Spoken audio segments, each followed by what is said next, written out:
Entonces él decidió la peor muerte que pudo haber tenido. El día de hoy quiero compartir con ustedes una enseñanza a la cual he titulado ¿Qué harás con tu libertad? La palabra de Dios nos dice que si el Hijo nos libertare, seremos verdaderamente libres. Y en alguna ocasión también les platiqué acerca de los elefantes, ¿verdad? Esos animalitos son unos animalitos muy nobles, pero que tienen una memoria también muy amplia. Quizás no gozan de mucha inteligencia, pero su memoria es bastante buena.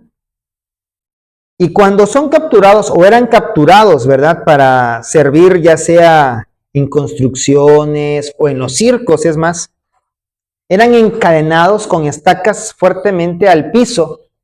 Y entonces ellos tiraban y con toda la fuerza que tenían, no podían soltarse.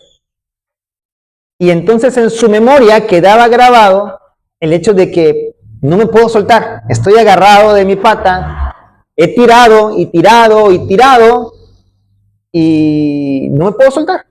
Así que no viene al caso seguir intentándolo. Y después de que ya el elefante tenía en su memoria grabada esa idea, entonces ya lo podían incluso amarrar a una silla. El elefante ya no iba a tirar. Podría haber tirado y escapado, ¿verdad? Porque ya no estaba bien agarrado, pero ya en su memoria estaba guardada la información de que soy preso. Estoy agarrado fuertemente y no me puedo soltar. Entonces lo pudieron haber agarrado incluso hasta un lápiz y él no hubiese tirado. Y pareciera, ¿verdad?, que hay muchos de nosotros que hemos tenido libertad gracias al sacrificio de Cristo en la cruz. Todavía en nuestra memoria tenemos ese recuerdo de la esclavitud. Y no solamente seguimos viviendo en esa esclavitud, sino que a pesar de que vivimos en esclavitud, decimos que somos libres.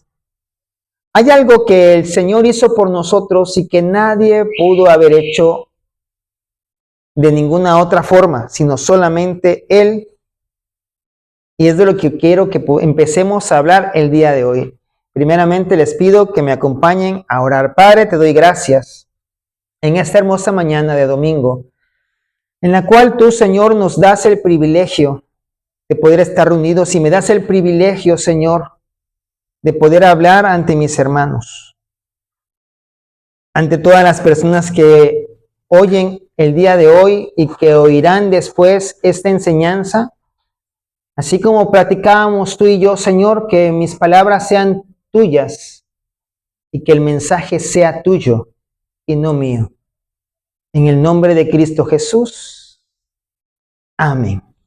Antes de continuar, quisiera dejar bien en claro, ¿verdad?, a como muchos de nuestros pastores que nos dieron clases en el Instituto Bíblico, nos decían, aclaren que no están diciéndolo por nadie, sino para todos. Sí, yo no le estoy hablando a nadie en específico, sino a todo el que quiera escuchar, y el que quiera entender, ese entenderá y ese escuchará, ¿verdad? Entonces, aquello que el Señor hizo y que ninguno de nosotros, ni siquiera todos juntos, hubiésemos podido hacer, es pagar una deuda. Había una deuda que no podíamos pagar. Esa deuda se adquirió en el huerto del Edén, ¿verdad? ¿Quién la adquirió? Un hombre. ¿Quién era ese hombre? Adán. ¿Sí? Y nos heredó la deuda, nos hubiera heredado otra cosa, ¿verdad?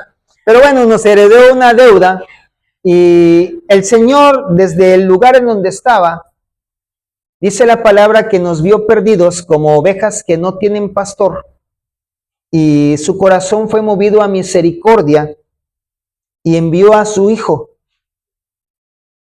Abriendo un paréntesis, hay algunos que afirman que solamente existe uno y que Jesús era el Padre y era el Hijo y era a su vez el Espíritu Santo, y entonces cuando Él salía del agua, estaba hablando con él mismo en las nubes y estaba bajando él mismo en forma de paloma. Entonces eso no puede ser posible, ¿verdad? Sabemos nosotros que la palabra dice que es un solo Dios, pero que se manifiesta en tres personas.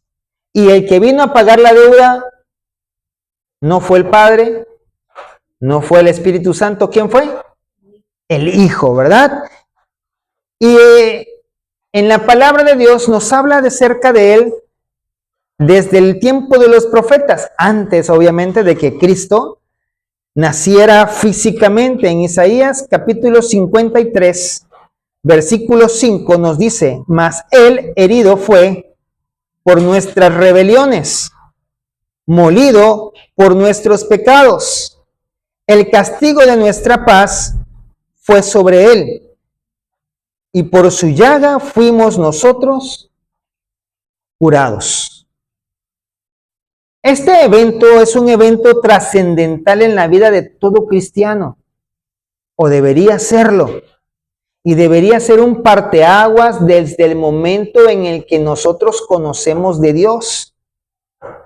Sin embargo, muchos, y ustedes sabrán, ¿verdad?, que hay muchos que lo toman como un evento digno de ser representado como si fuera una obra de teatro y no como si fuera el evento en el cual nosotros fuimos rescatados. Lo reducen a un simple día, cuando este sacrificio lo deberíamos estar recordando todos los días. La realidad es cruda, pero finalmente es realidad. Cristo no fue a la cruz para que nos sintiéramos bien. Fue allí porque estábamos muertos. Fue allí para rescatarnos. Y en la madrugada que platicaba yo con el Señor, me decía: mira, esto ya lo había yo dejado incluso indicado, que iba yo a ir por ustedes. Cuando fui también por Lázaro, Lázaro los representaba a todos ustedes. Estaba muerto, yo lloré a como lloro por cada uno de ustedes y por cada uno de los que aún siguen muertos, pero voy a ir. Pero es tarea de ustedes el poderle quitar los vendajes a aquel que yo reviva y alimentarlo. Y el Señor me decía: pero no lo han hecho. Y es algo duro, ¿verdad?, de reconocer cuando nosotros como iglesia nos hemos enfocado en otras cosas. Y sabemos que humanamente tenemos otras necesidades, tenemos necesidad de descansar, tenemos necesidad de trabajar, pues queremos suplir, ¿verdad?, la comida, la renta, los estudios, el pasaje, me tengo que trasladar a diferentes lugares y entonces para eso necesito dinero y obviamente tengo esas necesidades. Pero hay una mayor necesidad que debería estar en nuestras mentes y es el buscar de Dios, pero sobre todo el obedecer a Dios. Pero ¿cuántos de nosotros, y quizás no en fechas recientes, ¿verdad?, pero sí antaño, decidíamos, a pesar de que teníamos la posibilidad de reunirnos, decidíamos quedarnos en casa? Ay, es que estoy muy cansado. Hay muchos que, no sé, ¿verdad?, a lo mejor a ustedes no les pasa, pero al menos yo quería vacaciones de las vacaciones, porque durante vacaciones no descansé. Tuvimos que andar de aquí para allá, componiendo aquí, componiendo allá, y después el cuerpo reclama. Y entonces yo quería tener vacaciones de las vacaciones, pero el Señor me dice: no, es tiempo de ya trabajar. Y lo más duro de reconocer es que estábamos muertos. Dice la palabra, Efesios capítulo 2, versículo 1, y Él os dio vida a vosotros cuando estabais muertos en vuestros delitos y pecados. Cada latigazo que Él sufrió, que Él recibió, cada caída que tuvo, cada espina que se encajó en su cabeza, la lanza que entró por su costado, el dolor tan intenso que sintió en sus brazos y en sus pies, era por un solo motivo, porque nos amó y nos sigue amando. Y esto, vuelvo a repetir, no es solamente un espectáculo. Esto fue un rescate. El sacrificio no fue un espectáculo. Muchos lo convierten en espectáculo y van ahí por toda la calle haciendo la representación, pero después de ese día vuelven a vivir exactamente como vivían antes. ¿Qué estamos haciendo nosotros que somos la iglesia del Señor? ¿Cómo estamos viviendo? Somos iglesia, la palabra de Dios lo dice, pero ¿somos cuerpo vivo o somos club social? ¿Qué estamos haciendo y qué deberíamos hacer? La palabra de Dios en la primera carta a los Corintios, capítulo 12, versículo 27, nos reafirma esto que estamos diciendo. Somos el cuerpo de Cristo. Vosotros, pues, sois el cuerpo de Cristo. Y miembros cada uno en particular. Todos nosotros, los que estamos reunidos el día de hoy, somos parte del cuerpo de Cristo. Y tenemos una función que realizar.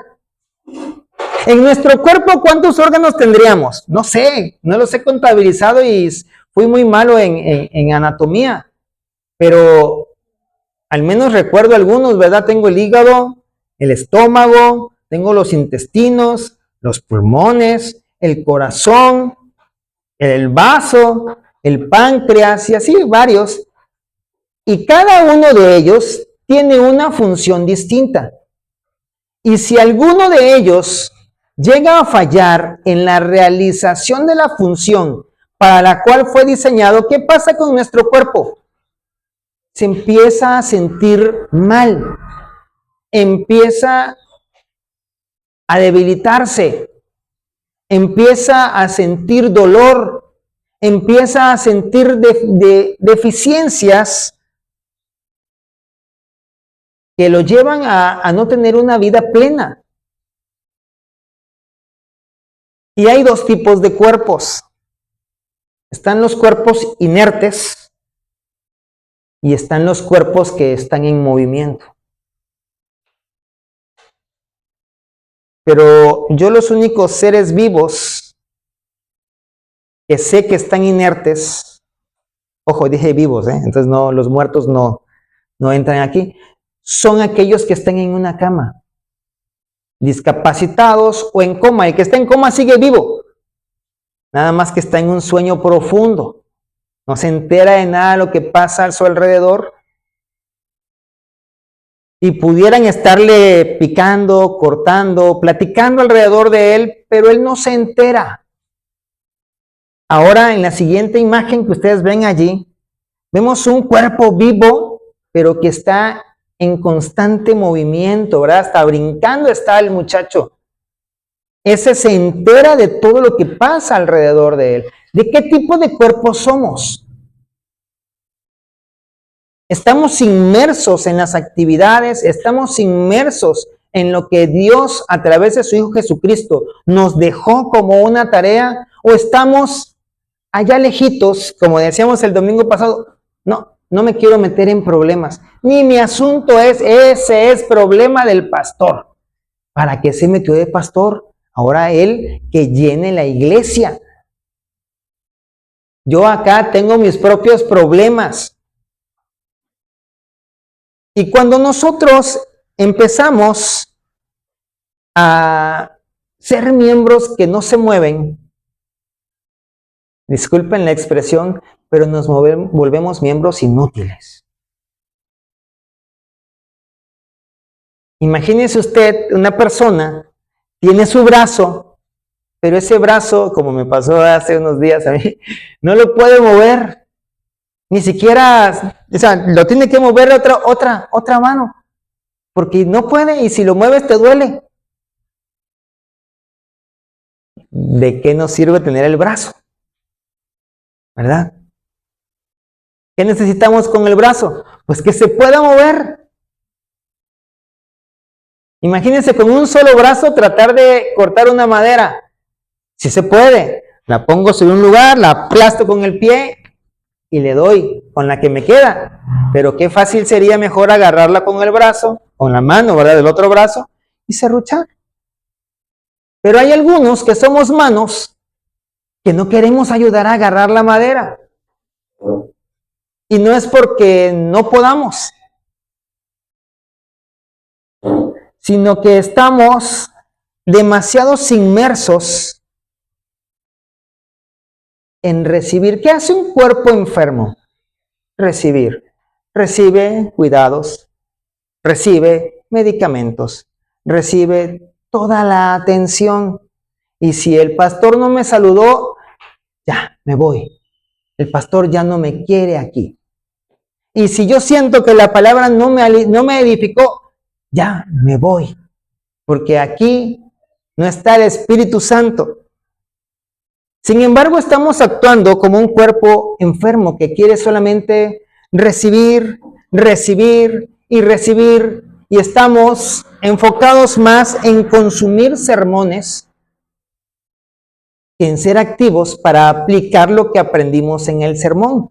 Y no quiere decir que sea malo estar en los sermones. Mateo 23, versículo 23, en su segunda parte dice: esto era necesario hacer, es necesario estar en los sermones. Por medio de los sermones es que tú encuentras, ¿verdad?, la fortaleza, la sanidad, pero sin dejar de hacer aquello. ¿Qué es lo que Dios nos ha mandado a hacer? Mateo 28, 19 al 20 dice: por tanto, id y haced discípulos a todas las naciones, bautizándolos en el nombre del Padre, del Hijo y del Espíritu Santo, enseñándoles que guarden todas las cosas que os he mandado, y he aquí yo estoy con vosotros todos los días hasta el fin del mundo. Amén. Eso es lo que deberíamos estar haciendo. Cunduacán, que anoche en la madrugada, por ahí de las 4:30 a 5, estaba yo investigando. Cunduacán tiene más de 137,000 habitantes. No podemos decir, no encontré a nadie para invitarlo a la iglesia. De esos 137,200 y tantos, no recuerdo el tantos, uno seguramente te has topado cuando vas al mercado, cuando vas a la escuela, pero hemos decidido, hemos preferido hacer como los caballos de carreras. ¿Sí saben cómo van los caballos de carrera? Van tapaditos y solamente ven al frente.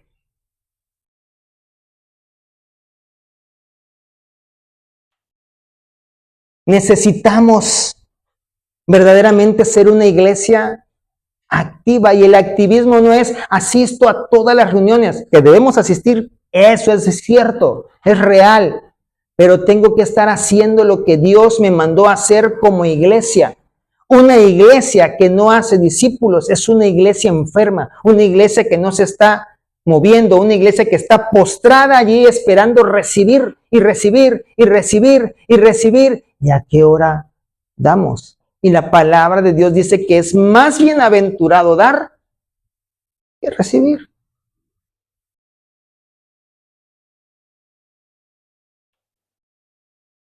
Punto número 3.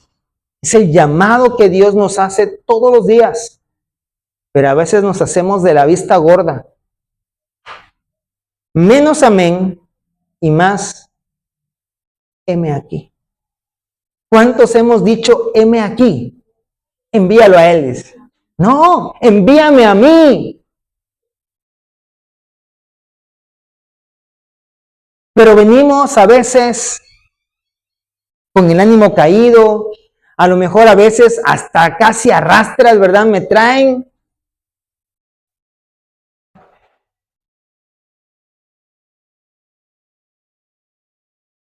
Y entonces, después de que Cristo se entregó por completo, pareciera que yo, que debería estar agradecido de Dios, agradecido con Jesús, le estoy dando las obras. Le estoy dando no la plenitud de mi vida. Y cada vez que estamos a punto de hacer algo que no le agrada a Dios, deberíamos recordar, Cristo murió en la cruz por mí, pero no para que yo esté haciendo esto. Cada vez que no le hablamos a alguien del Señor, deberíamos pensar, Cristo murió en la cruz por mí, pero no para que yo esté haciendo eso, sino para que yo le esté hablando. Yo debería estar, así como cuando, yo me acuerdo, ¿verdad? Cuando regresamos de Cancún con mis hijos a todo mundo le platicaban de Cancún, y el agua, y esto, y acá, y la arena, y fuimos y compramos, y no sé qué tanto, porque estaban felices. Digo, ¿qué mayor felicidad es tener salvación de parte de Dios? Son las mejores vacaciones. Porque si nos damos cuenta, ¿verdad? De que todo lo que tienes hoy, a ver, yo les pido, piensen en todo lo que tienen hoy. No importa si es poco, si es mucho. Si nos damos cuenta que todo lo que tenemos hoy no lo tendríamos si Cristo no hubiese muerto en esa cruz. Ni ese poquito que tenemos lo podríamos disfrutar si Cristo no hubiese muerto en la cruz. Él se entregó por completo.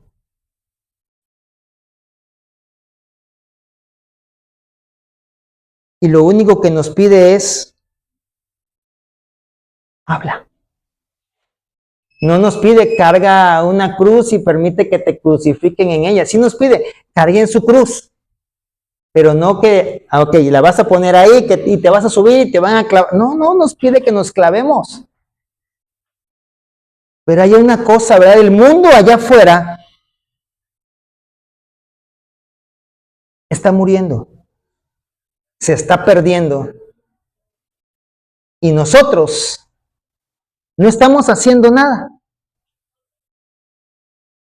¿Cómo pues invocarán a aquel en el cual no han creído? ¿Y cómo creerán en aquel de quien no han oído? ¿Y cómo oirán sin haber quien les predique? En los últimos 30 días, en el último mes,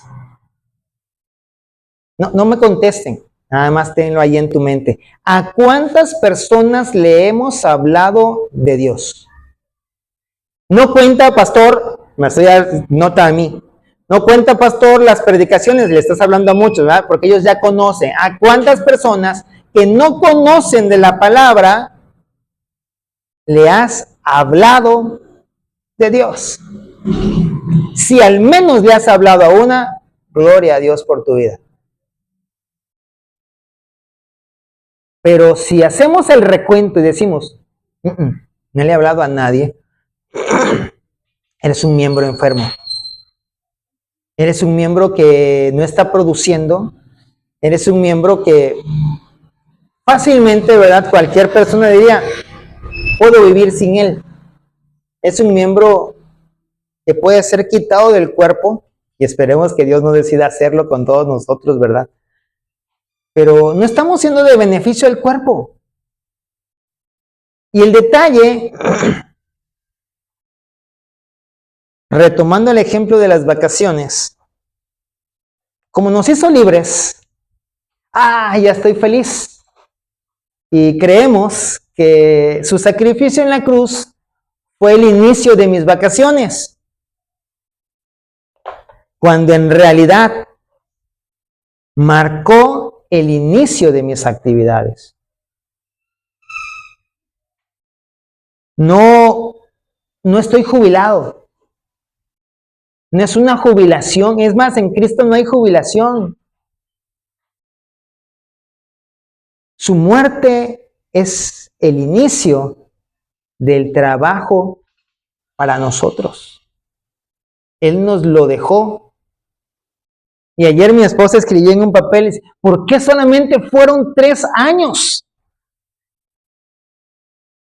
los que Jesús estuvo con nosotros? Y a mí me pareció muy interesante, ¿verdad?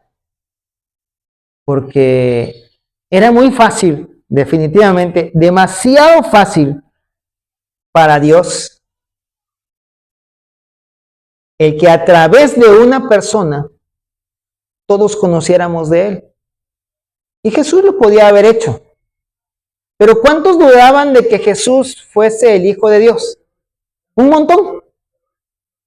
Pero ahora imagínate miles de personas ejerciendo el mismo ministerio de la reconciliación. ¿Quién vendría a atreverse a decir que esto no es de parte de Dios y que esto no manifiesta el poder de Dios? Así como muchas personas han tratado de insinuar que la Biblia es un invento del hombre, pero no han podido explicar las más de 20,000 referencias cruzadas, el cómo concuerda desde el principio al fin, a pesar de que fue escrita en un periodo de 1600 años aproximadamente por 40 personas diferentes. Y no han podido explicarlo para sostener su idea de que eso fue un invento del hombre. De la misma manera, si usted y yo estamos haciendo la labor que Dios nos mandó a hacer, todos van a decir, wow, sí es de parte de Dios porque todos hablan la misma cosa. Todos están haciendo lo que deberían estar haciendo. Y lo mejor es que para hacerlo, tenemos un poder que nos respalda. Él no nos dejó solos. Y lo leía mi esposa, ¿verdad? Y bueno, lo decía mi esposa hace ratito, que Él no nos dejó huérfanos. ¿A quién nos dejó? Al Espíritu Santo. Que poca cosa no es, porque es Dios. No nos pidió que nosotros trabajemos por nuestra cuenta y a ver, ¿cómo le haces? No, nos envía y a pesar de nuestras limitantes, ¿verdad? Yo no lo sé todo, yo no soy el más inteligente, ni el más capaz, ni el mejor orador, ni el mejor predicador, pero a pesar de todas mis limitaciones, Dios actúa a través de mí cada vez que yo me dispongo. Segunda carta a los Corintios, capítulo 3, versículo 4 al 6. Si en algún momento has dicho, ay, es que yo no sé cómo hablarles, miren, y tal confianza tenemos mediante Cristo para con Dios, no que seamos competentes por nosotros mismos para pensar algo como de nosotros mismos. Tú y yo, bueno, más yo que tú, no tengo la capacidad necesaria. No soy competente para hacer este trabajo. Pero a Dios le plació usarme y le place usarte. Moisés era tartamudo. Pablo era pelón y ciego. Pedro demasiado atrabancado. Judas, ladrón. El celote, asesino. Y aún así, Él decidió glorificarse en la vida de cada uno de ellos. ¿Cómo no podría glorificarse en la vida de cada uno de nosotros para hacer la obra que Él mismo nos mandó? Pero necesitamos despertar. El domingo pasado reconocíamos esas pequeñas cosillas, ¿verdad?, que nos hacen pecar. Pero ¿de qué sirve limpiar el vaso si nunca lo vas a utilizar? ¿Usted ha lavado algún vaso y lo ha dejado en la alacena?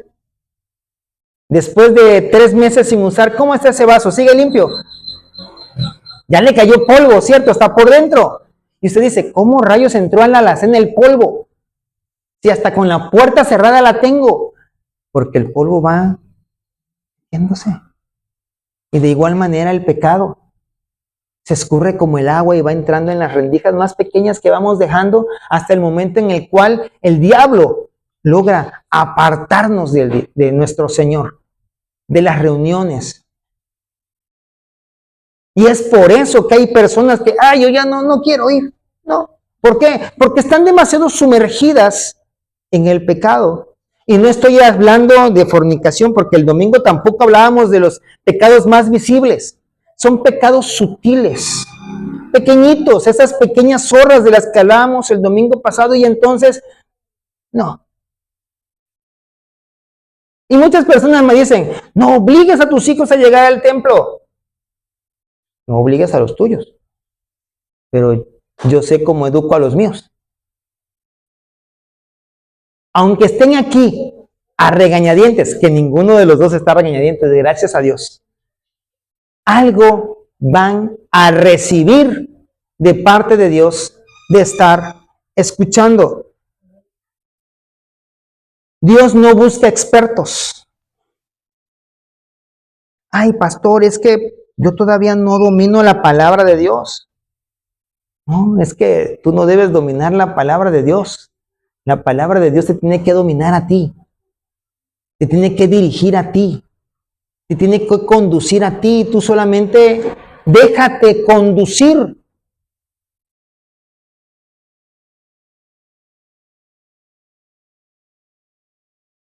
La cosecha es mucha,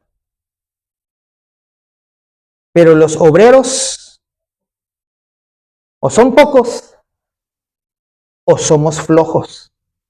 ¿Qué será que está pasando?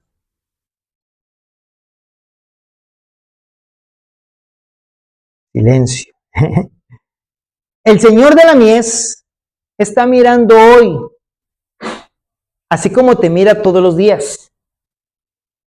Cuando vas al mercado, cuando vas al mandado, cuando vas a la escuela, cuando vas al trabajo, cuando vas al parque, cuando vas a donde tú quiera que vayas, Dios te está viendo. Y está viendo que dejaste pasar la oportunidad de hablarle a la persona que está de viene, a la persona que está en la entrada, ¿verdad? No sé si te han dado cuenta que en Cederago hay una persona que está en la entrada que siempre te pide. Y le podríamos hablar. Los vendequesos que están afuera de Aurrerá o de Sánchez. Si los han visto, ¿verdad? ¿A cuántos de ellos les hemos hablado? Ay, pastor, es que el otro día le hablé a uno y ni caso me hizo. ¿Y? La primera vez que yo le hablé a mi esposa, ni caso me hizo. Pero como me interesaba, ¿verdad? Yo seguí. No te hizo caso a la primera, pero te interesa ser obediente a la palabra. Insiste. Y si no te vuelve a hacer caso, vuelve a insistir. Y si no me hace caso otra vez, pues sigue insistiendo. Ay, pues no, pero es que a mí no me gusta andar de rogón. ¿Cuántas veces Dios nos rogó, casi literalmente, para que viniéramos al conocimiento de su palabra? ¿De dónde nos sacó Dios? Y a lo mejor los niños, los más jóvenes, pueden decir, no, pues Dios no me sacó de nada. Yo ni era drogadicto, ni era alcohólico, ni era ladrón. No me sacó de absolutamente nada, y cuando caemos en la cuenta de que Dios nos sacó del camino que llevábamos con rumbo al infierno, a pesar de que dijéramos, no he hecho nada, ¿cómo no? Ser humano. Entonces valoraremos el sacrificio de Cristo. Y lo recordaremos no solamente como un hecho histórico. Ay, es el que divide la historia en el antes y el después de Cristo. Qué bueno. Sino lo valoraremos como ese evento trascendental en nuestra vida. Y decidiremos no solamente venir a los servicios y llenarnos de Él, y salir motivados, y salir con un panorama más amplio, ¿verdad? Sino también lo pondremos en práctica allá afuera.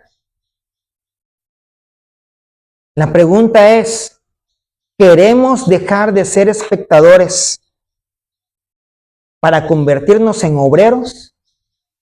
¿O es más fácil seguir tumbados como en la imagen que veíamos ahí, en la cama, esperando que todos nos lo traigan, porque hasta ahí, ¿verdad? Llegan las personas con un cómodo para que hagan sus necesidades, que de cómodo nada más tiene el nombre.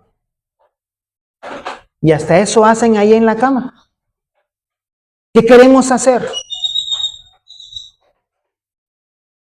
Es tiempo de, ya hemos sido limpiados, ya hemos sido restaurados,